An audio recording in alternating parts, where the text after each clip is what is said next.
Hello there. Good morning. So today I'm going to be talking about the usefulness of an initial assessment. Now, I know on our support group, Quality, we've spoken about this before. I think I put a blog out and had a live session talking about the initial assessment. But Ofsted are saying that, even now, initial assessments are not being used as the basis of a qualification that the learner is put on. So my name's Andrea Jackson and I'm from New Gnu, and we support training providers to meet Ofsted inspections with confidence. And we do this by asking the learners questions based on the educational inspection framework. Then we work with the provider to improve the experience of the learner.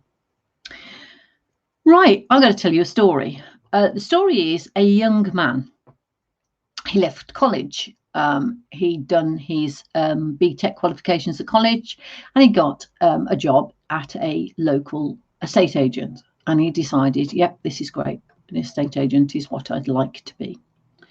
The estate agent contacted the local provider, independent training provider, who went up the street, walked up the street because it's that close, and did an initial assessment, spoke to the young chap about what he'd already done, and offered him signed him on a customer service qualification.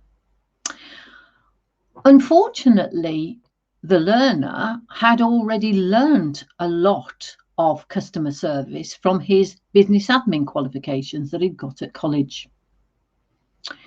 So what happened was the learner became very, very dissatisfied and demotivated because he wasn't learning anything. And add to that, he didn't feel he was learning anything that was really relevant to the job he was doing because he'd already learned the customer service bit.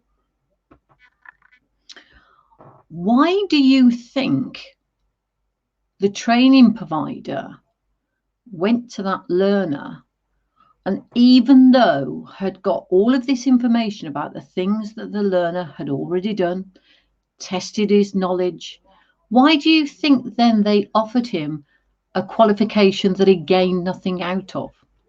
Could it have been the fact that that's what they delivered? They delivered customer service, and customer service they were going to deliver. The thing we know is, though, that actually that isn't the reason for an initial assessment.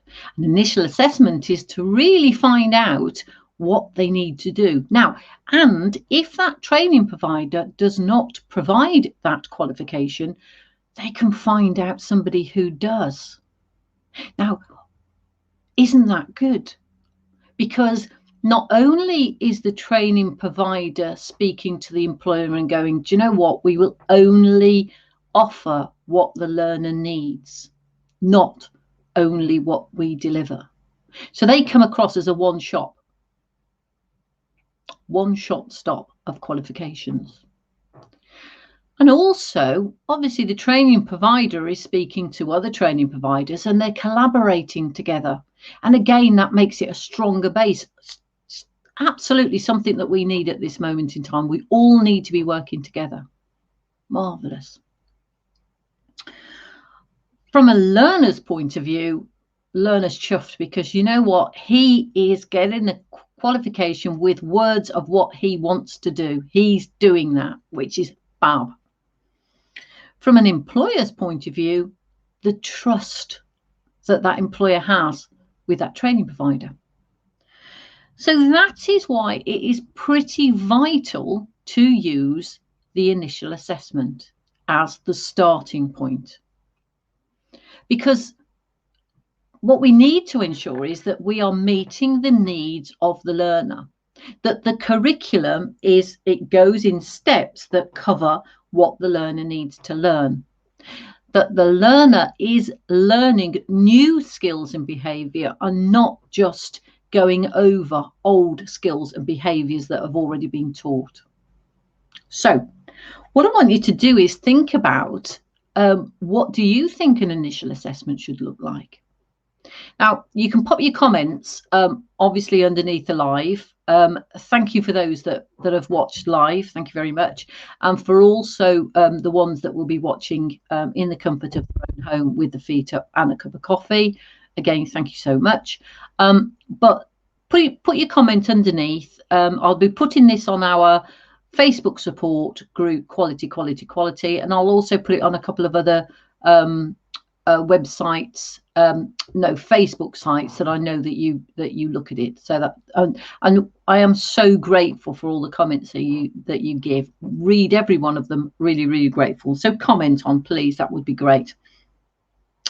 As is running along the ticker tape, if you know anybody that is involved in training that you feel would be interested in this live, please share. That would be marvelous. What we're trying to do is we're trying to expand the group, which would be fantastic. So as I say, like and share, put your comments underneath. I'll be speaking again next week, but you'll get reminders. Trust me, you always do, don't you? But as I say, have a think about that initial assessment. It is absolutely the cornerstone of where we start and whether or not it's a successful completion of the training provision. Absolutely vital. Okay, well, look, you take care all, and I'll speak to you soon.